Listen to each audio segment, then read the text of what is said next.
Hey, what's up, everybody? Thanks for tuning in. You're listening to the Imagine Dignity podcast.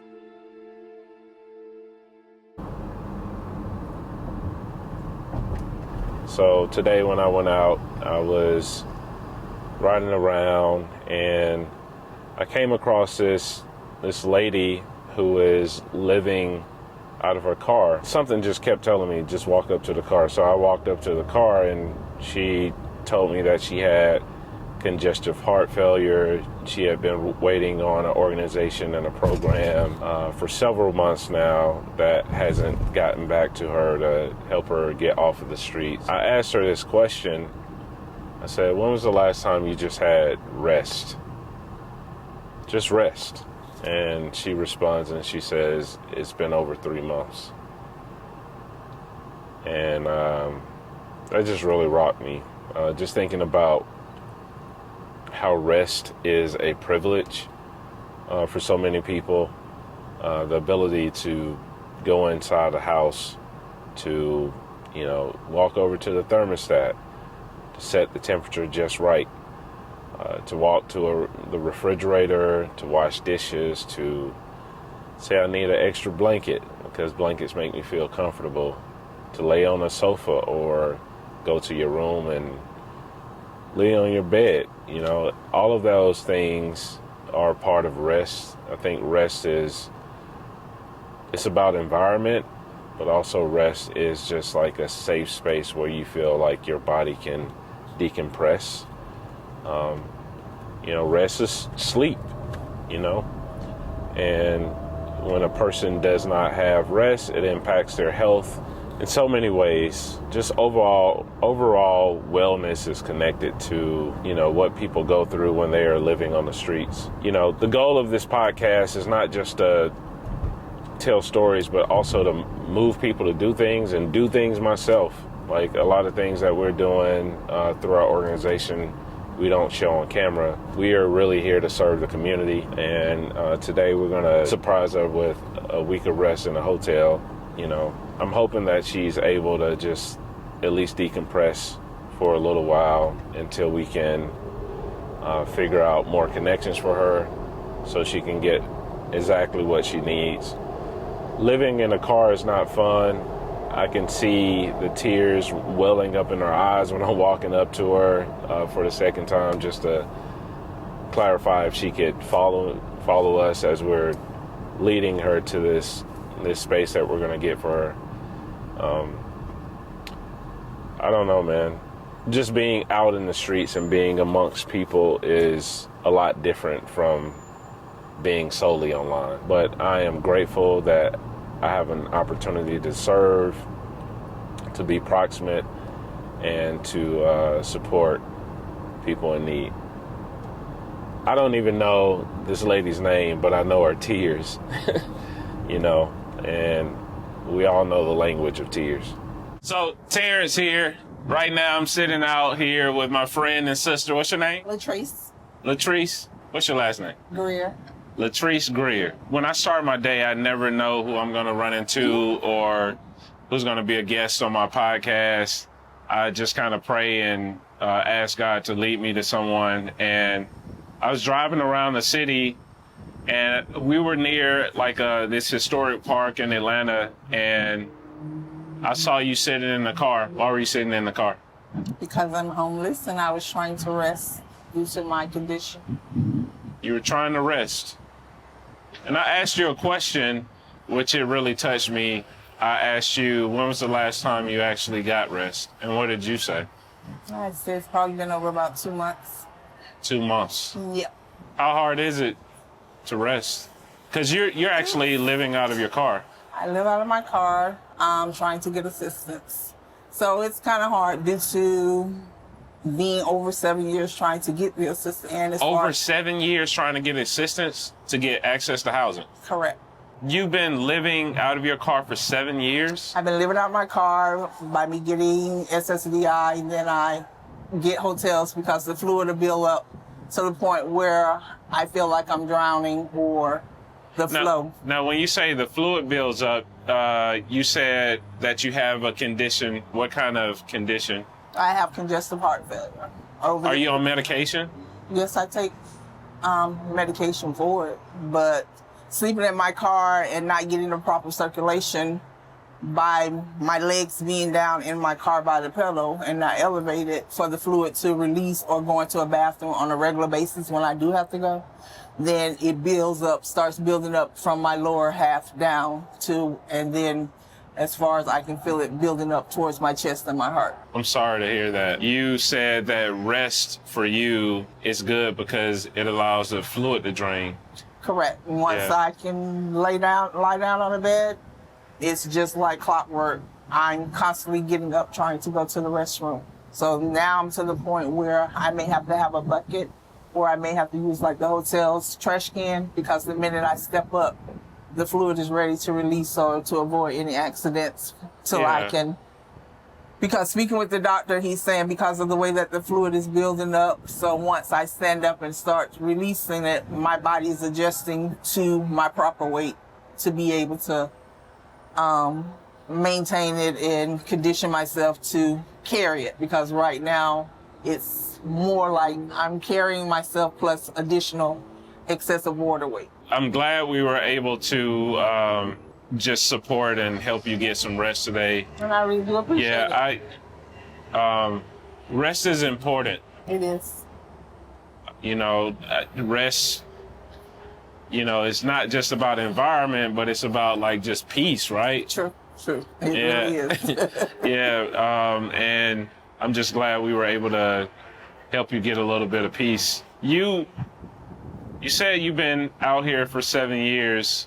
Do you mind telling me how you actually ended up on the streets? I'll say in 2013, 14, the pipes burst in the house I was renting. So getting my son to stay with his father, and I was back and forth between my sister and my daughters. So you have children and everything? Yeah. So in 2018, I actually lost my job. So as far as going from shelter to shelter, staying there, and between my cars. So those have been my safe haven. Like when I first met you, like you got this big bright smile. We were laughing and all that stuff. You seem to like... I try to stay positive to motivate myself as far as that, because if I don't, then it takes its toll as far as that. You have good days, you have bad days. Is today a good day?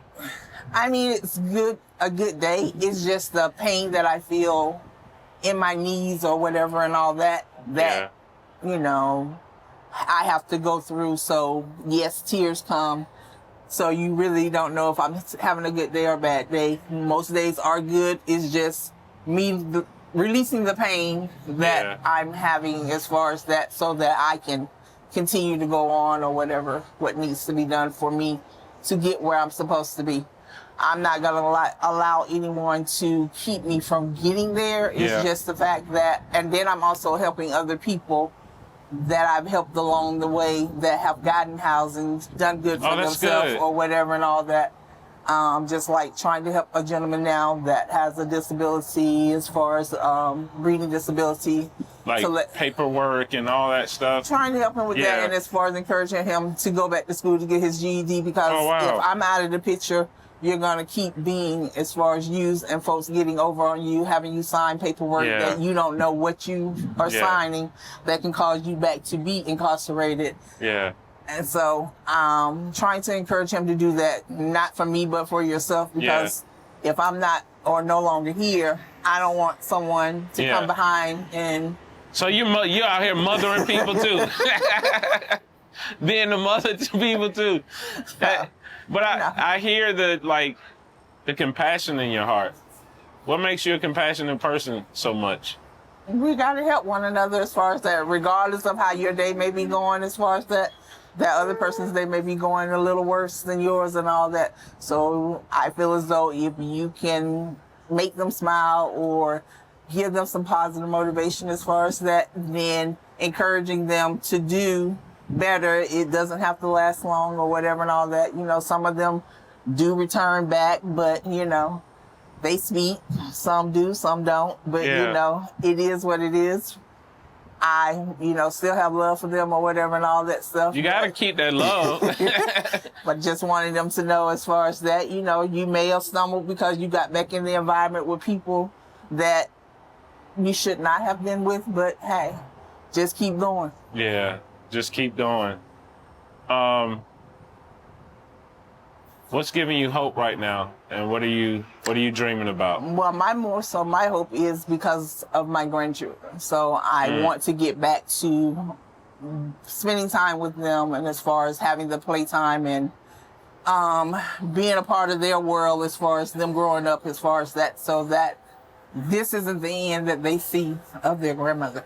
Right. So. And we know it won't be, and we hope it won't be, and we're praying that it won't be. Right. So, with that. I see you get emotional talking about your grandkids. Why? I miss them, but, it's just the love for them. And I can feel that child love. or children or whatever, or people in general that have good hearts or have good intents of trying to do something versus not trying to do something or trying to get over on people. Yeah. That, I just don't like to deal with people that have evil hearts. Me either. Because, man, the world is so, it's littered with apathy, people feeling, indifferent about the sufferings of others.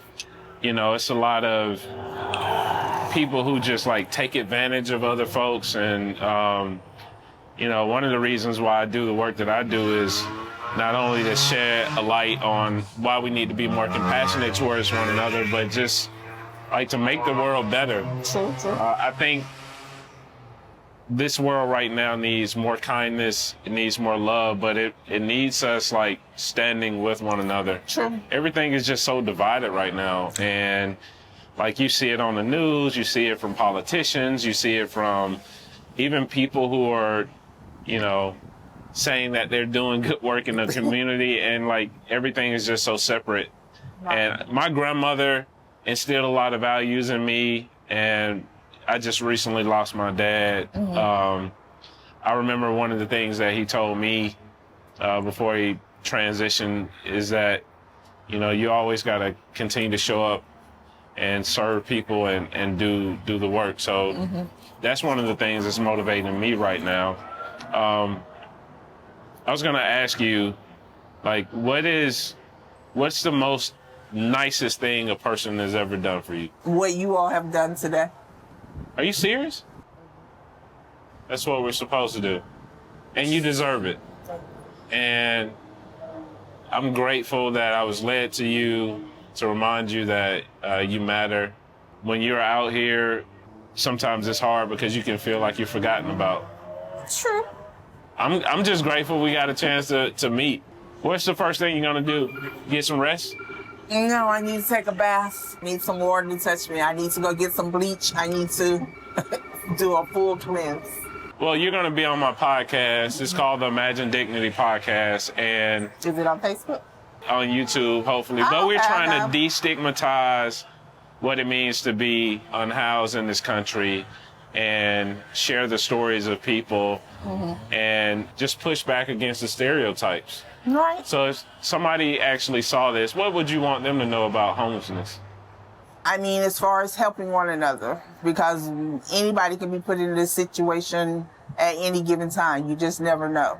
But as far as mostly staying positive, what someone else may tell you as far as that, if you don't like what's being said, then go to the next. Because I've gone all the way to Columbus, Georgia, and Alabama trying to find housing. As far as I keep getting the same, that they're full or, there's nothing available or whatever. And then as far as there need to be more places that you can take a shower, especially women.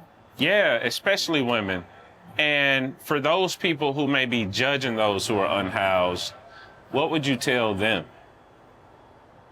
I mean, until you have to judge yourself first, because the shame that you're putting on someone else, it should be shame on you. So you would want people to actually respect people who are unhoused because you don't know what it actually takes to survive it. You really don't, as far as that. because even though I may have talked to people that were homeless prior to me being in it myself as far as that, but as far as for women, you have to do many things as far as that to protect your body, as far as that, not exposing it or whatever and all that stuff. And not disrespecting yourself and all of those things. So.